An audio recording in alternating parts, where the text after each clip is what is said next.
Salam millət, hər vaxtınız xeyir. Bu videonun mövzusu trade jurnalı nədir və nə üçün istifadə olunur olacaq. Çox vacibdir, yəni hədsiz hətta vacibdir. Düşünürəm ki, bütün traderlərin daimi istifadə etməyə olduğu, bir növ məhkum olduğu mövzudur. Yenə də təbii ki, bu şəxsi fikirdir. Çünki trade jurnalı ümumiyyətcə data yığmaq üçün, gün ərzində nələr baş verdiyini görmək üçün, sən həqiqətən də uğurlusan, həqiqətən də uğursuzsan, bunu payout almamışdan öncə görmək üçün və yaxud da ki, payout aldıqda belə və yaxud da ki, heç onlar deyil, heç nə yoxdur, amma sən harda yanlış etmisən, harda düz etmisən, bax bunlar çox vacib faktorlardır. Bunları görməyin üçün sənin üçün trade jurnalı çox vacibdir. Burada əslində hər cür hazırlaya bilərsiniz. Burada belə deyim, Excel-də hazırlaya bilərsiniz və yaxud da başqa bir yerdə. Mən Notion-dan istifadə edirəm. Yenə də məsləhət sizin. Burada Notion nədir? Daha ora girməyəcəm. O mövzuları siz özünüz araşdıran, tapan. Burada onu deyə bilərəm ki, yəni çətin mövzu deyil. Girib, yəni YouTube-dan istifadə qaydasına da baxa bilərsiniz. Yəni çox rahatdır. Mən burada trade jurnalına fokuslanacağam. Çünki mənim işim budur. Deməli burada millət belə bir bölümə, burada şablonlar falan bunları özünüz daha, yəni dediyim kimi hansı şablondan istifadə edəcəksiniz, necə istifadə edəcəksiniz, onlar əsas sizin öhdəliyinizdə olacaq. Burada trade jurnalına gəlirik. Buranı bağlayım. Bir saniyə. Aha. Trade jurnalını necə istifadə edəcəyik? Baxın, burada mən bölmələr hazırlamışam. Özümün istifadə etdiyim bölmələrdir. Ona görə siz fərqli də edə bilərsiniz, əlavələr edə bilərsiniz, azalda bilərsiniz. Məsləhətlər sizin. Amma yəni trade jurnal olmalıdırmı? Bəli. Mütləq ki olmalıdır. Ona görə yəni açın mütləq ki bundan sonra, yəni yayın bitdikdən sonra, video bitdikdən sonra bir özünüz üçün trade jurnalı hazırlayın və bundan sonra bütün əməliyyatlarınızı oraya yazın. Yəni bu gün neçə əməliyyat aldın? Aldın əməliyyat bitdimi? Bitdi. Götürdün oraya yazın. Data formalaşır. Çünki günün sonuna çatdıqda bax dəfələrlə olur. Bu bütün traderlərdə olur ki, yəni günün sonuna çatır. Və deyirəm ki, misal üçün elə vaxt olur ki, gün ərzində o qədər əməliyyat açıb, o qədər yəni, enerji sərf edib, iş gedib. Günün sonuna baxırsan, ya mənfidəsən, ya fonun partlayıb, ya lig olmusan, ya başa-başdasan, ya profitəsən. Amma sən bu gün və yaxud da heç profitdə deyilsən, amma gün ərzində nələr əldə və yaxud da çox az profitdəsən. Amma elə bilirsən ki, day nələr eləmisən də sən bu gün. Halbuki datanı qoyursan qarşıva, sən bu gün əslində nə eləmisən? Bax, o əməliyyatı misal üçün açırsan günün yekunu deyirəm də. Mən tələbələrlə günlük izahı bizim üçün video paylaşırıq hər dəfəsində.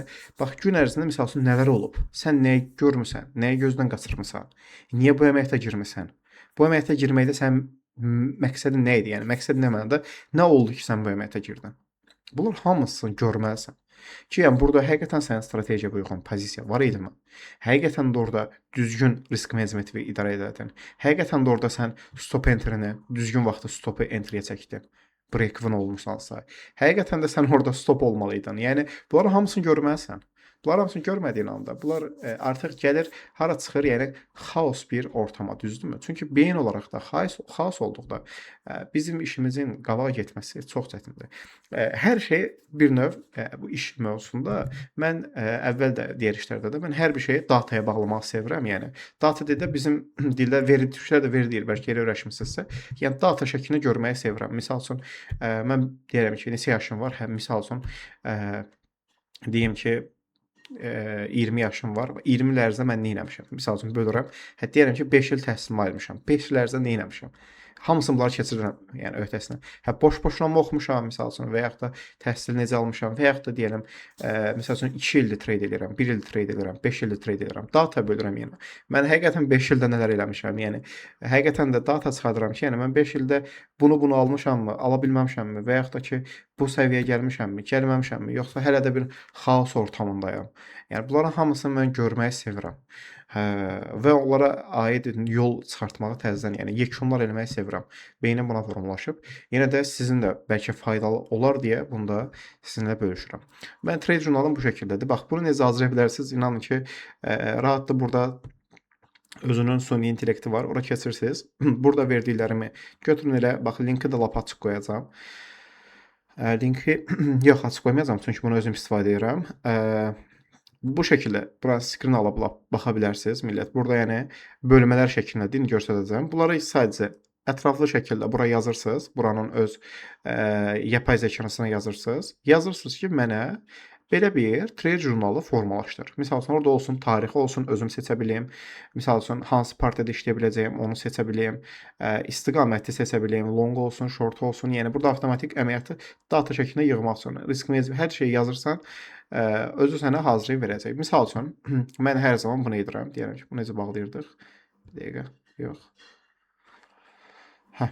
Deyirəm ki, burada tarixin üstünə basdıq. 28-i, düzdürmü? Okay.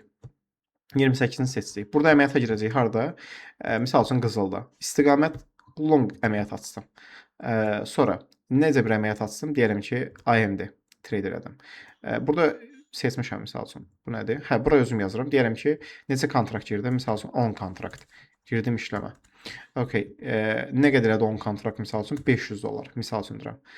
Risk atdım, düzdürmü? Əməliyyata girən zamanı necə idim? Emosional idimmi? Həyəcanlı mıydım? Qorxulu idim? Tələskən idim? Sakit idim? İnamlı idim? Yəni %100 take profit olacaq deyirdim. Yoxsa sakit, yəni əməliyyat idi girdim və yaxud da yox çəkinə-çəkinə girirdim. Qorxulu idim, yoxsa tələskən idim? Bunlar hamısı önəmli faktordur. Yəni tələskənsənsə, tamam, bilirsən ki, artıq daha tələskən əməliyyata girmək olmaz. Nəticəsi qarşıda olacaq.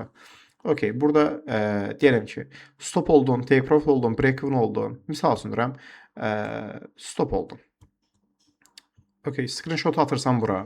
Seçirsən artıq buradan deyirəm ki, əməliyyatı yazırsan, qeyd yazırsan. Misal üçün, niyə stop oldum? Qeyd olaraq yazırsan ki, hə, market, misal üçün deyirəm, 3 error vermişdi. Deyirəm ki, misal üçün deyirəm, 3 error vermişdi. Lakin mən daha uzaq hədəfləmişdim, yəni hədəfimə gəlmədi. Kaş ki, orada 3-arı nağlaşdırıb, misal üçün, müəyyən faizlə nağlaşdırıb yenə də uzağa hədəfləyə bilərdim. Ya da stop enter eləyə bilərdim. Yaxud da ki, orada məsəl üçün əməliyyat pozisiyası uyğun deyildi. Mən orada əməliyyata girdim. Bunları hamısını görürsən və artıq bu şəkildə əməliyyatlarımı nizamlayıram. Yəni mənim daima istifadə edəcəyim,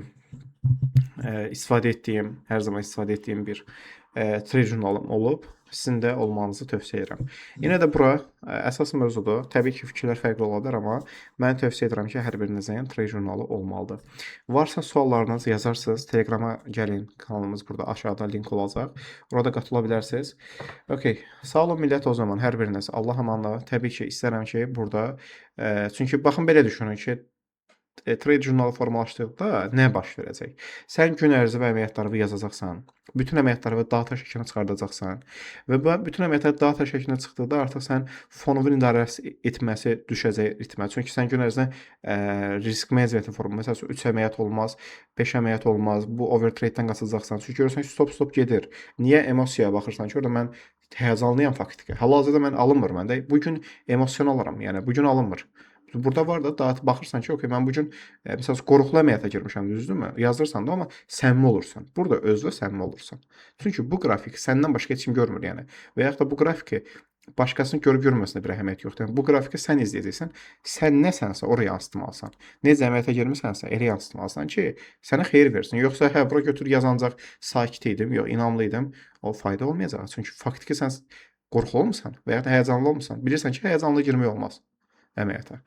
Və yaxud da setup'ın düz idimi? Bunlar hamısı önəmlidir. Yaxşı millət, sağ olun hər biriniz. Allah amanda.